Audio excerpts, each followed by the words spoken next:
కాబట్టి అయితే అమెరికా కూడా పాకిస్తాన్ టెర్రరిజం వల్ల బాధిత దేశమే.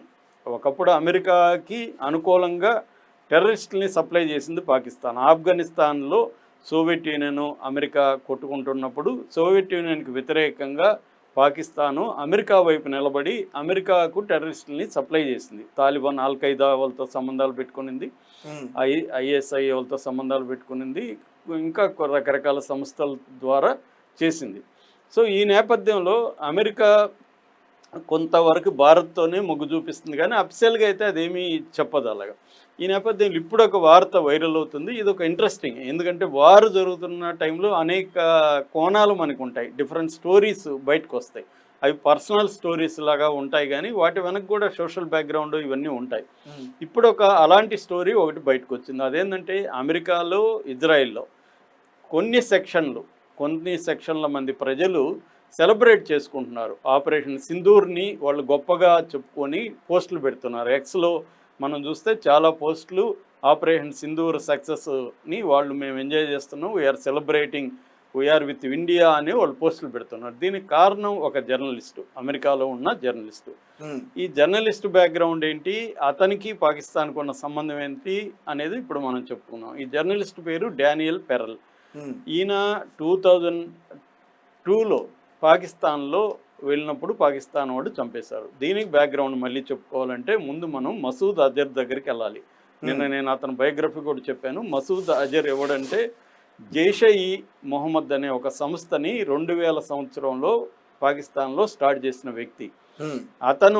అతనికి తనకి ఏం సంబంధం అంటే, అతను అంతకుముందు హర్కత్ ఉల్ ముజాహిదీన్ అనే ఒక సంస్థలో పనిచేసేవాడు.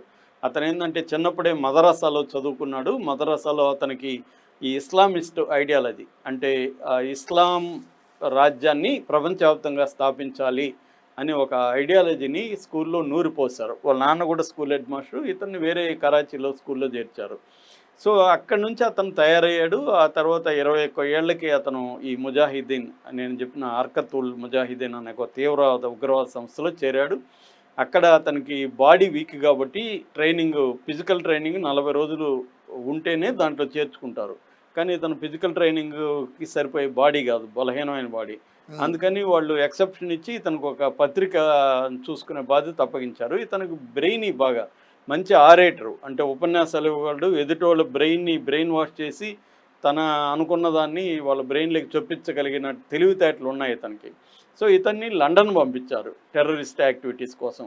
అప్పుడు లండన్లో ఇతను అల్ ఖైదా, మిగతా లండన్ బేస్డ్ టెర్రరిస్టులతో కలిసి అనేక కార్యక్రమాలు చేశాడు. ఇతను వెళ్ళింది కూడా పోర్చుగీసు పాస్పోర్ట్తో వెళ్ళాడు.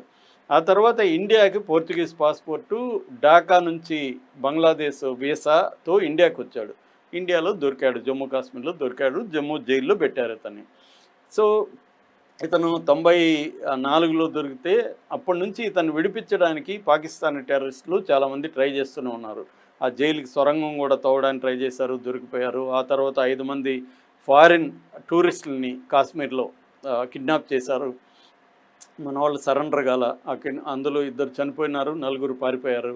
సో అయినా కూడా ఇతన్ని బయటకు వదలలేదు. అప్పుడు వాజ్పేయి ప్రభుత్వం ఉంది.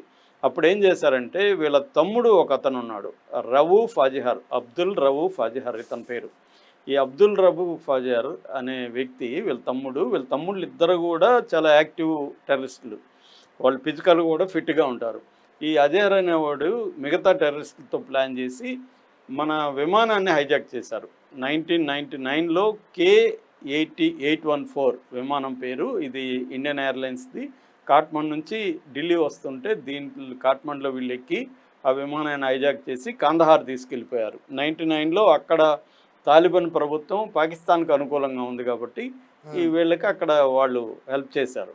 దాంతో వాజ్పేయి ప్రభుత్వం దాదాపు 7 రోజులు వాళ్ళతో చర్చలు జరిపింది, కానీ వాళ్ళు తలగ్గలేదు. 155 మంది ప్రయాణికులు ఉన్నారు, క్రూ అండ్ ప్రయాణికులు. సో వాళ్ళ ప్రాణాలని దృష్టిలో పెట్టుకొని వాజ్పేయి ప్రభుత్వం నిర్ణయం తీసుకుంది, ఇతను వదిలేయాలి. ఇతను ప్లస్ ఇంకొక 4 టెర్రరిస్టులని వదిలేయమనేది వాళ్ళ డిమాండ్. ఇతన్ని వదలొద్దు, ఎవరిని ఈ మసూద్ అజర్ని వదలొద్దు అనేది మన వాళ్ళు చాలామంది చెప్పారు. ఇప్పుడు అజిత్ దోవల్ కూడా చాలా గట్టిగా చెప్పాడు. Jammu Kashmir police chief DGP చెప్పాడు. తర్వాత చాలామంది రాజకీయ నాయకులు కూడా వ్యతిరేకించారు, ఇతన్ని వదలడం చాలా డేంజర్ అని. కానీ వదలక తప్పక వదిలేశారు. ఎప్పుడైతే వదిలేశారో ఇతను పోయి పాకిస్తాన్లో జైషే ఈ మొహమ్మద్ అనే ఒక సంస్థ, అంటే ఆర్మీ ఆఫ్ ద మొహమ్మద్ దాని పేరు, దాన్ని స్థాపించి 2001లో మన పార్లమెంట్ మీద దాడి చేశారు, 2016లో పఠాన్కోట్ మీద దాడి చేశారు, 2019లో పుల్వామా మీద దాడి చేశారు. ఇదంతా కూడా వీళ్ళే జైషే ఈ మొహమ్మద్ వాళ్ళు. వీళ్ళ తరపున ఇతను కమాండర్ అంటారు ఎవరిని, Masood Azhar founder commander, deputy commander వీడు రవూఫ్ అజర్ అనమాట. ఈ రవూఫ్ అజర్ బ్రదరు.